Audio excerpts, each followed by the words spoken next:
Hallelujah. ആരാധന സ്തുതിക്കുന്നു. Hallelujah. ആരാധന സ്തുതിക്കുന്നു. പൈശാചിക പീഡകൾ, ബന്ധനങ്ങൾ, രോഗങ്ങൾ, തടസ്സങ്ങൾ, തകർച്ചകളെല്ലാം ഇപ്പൊ നീങ്ങിപ്പോകട്ടെ. ഉയർത്തെഴുന്നേറ്റ കർത്താവിന്റെ സാന്നിധ്യത്തിന്റെ ശക്തിയാൽ ഈ ദിവസത്തിൽ അത്ഭുതങ്ങൾ സംഭവിക്കട്ടെ. 8 ദിനങ്ങളിൽ പ്രാർത്ഥനയിൽ മുഴുകിയിരുന്ന മുഴുവൻ മക്കളുടെ മേലും ദൈവാത്മാവിന്റെ പ്രവർത്തനം ഉണ്ടാകട്ടെ. കുടുംബങ്ങളിൽ പരിശുദ്ധമാവ് ഒഴുകട്ടെ. ഓരോ മകന്റെ മേലും മകളുടെ മേലും പരിശുദ്ധം ഇറങ്ങട്ടെ. പൗലോസ്ലീഹായുടെ മേൽ നിറഞ്ഞ പരിശുദ്ധാത്മാവ് ഈ സമയത്ത് ഞങ്ങൾ എല്ലാവരുടെ മേലും ചേരിട്ട്. അപ്പ പിതാവേ, അവിടുത്തെ പ്രിയപുത്രനെ ഈശോ മിശിഹായുടെ പരിശുദ്ധ നാമത്തിൽ അപേക്ഷിക്കുകയാണ്. പരിശുദ്ധാത്മാവിനെ വർഷിക്കണമേ. ഞങ്ങളുടെ വെറുപ്പ്, വിദ്വേഷം, പാപം, നിരാശ, ദുഃഖം, അവിശ്വാസം, ദേഷ്യം, കോപം എല്ലാം പരിശുദ്ധ ശക്തിക്ക് പോകണം. അന്തതമാകട്ടെ. കർത്താവേ, ഞങ്ങൾ അടുത്ത് തുറക്കണമേ. കൈയടിച്ചു ശക്തിയോടെ.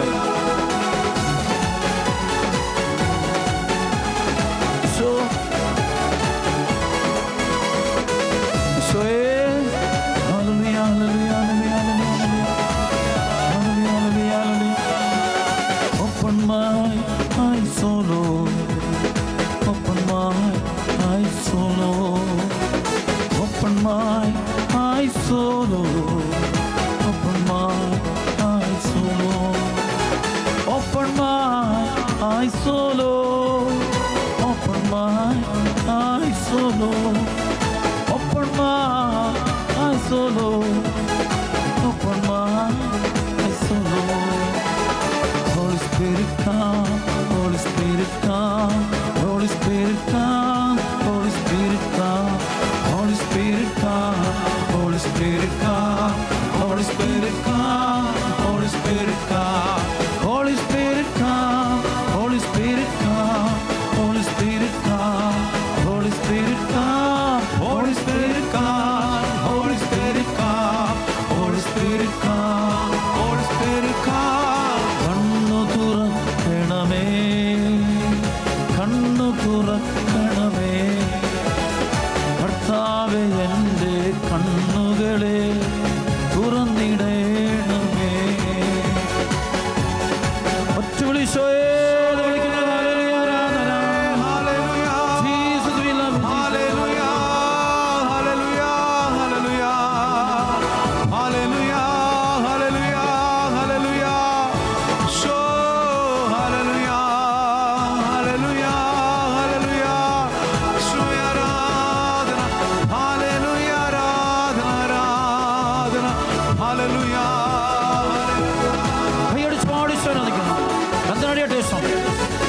അഭിഷേകത്തോടെ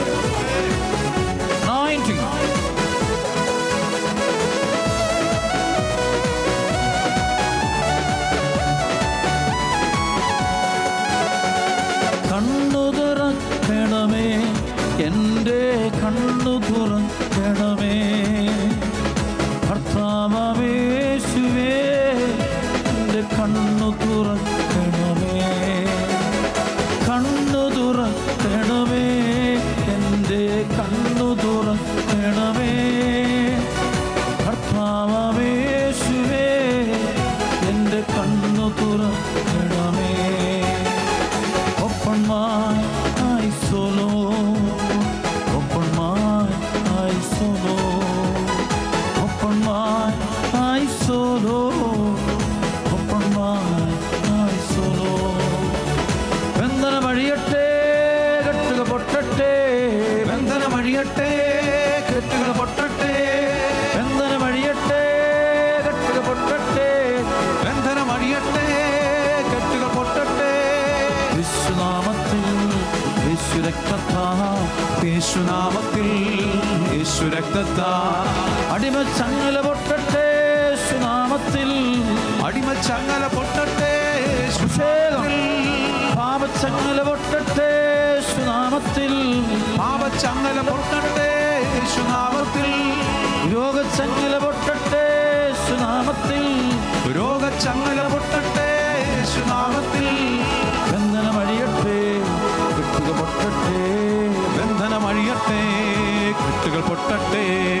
Yours is the kingdom, yours the power, yours is the glory, ever amen. And yours is the kingdom, yours the power, yours the glory, forever amen. And yours is the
Hallelujah, hallelujah, hallelujah.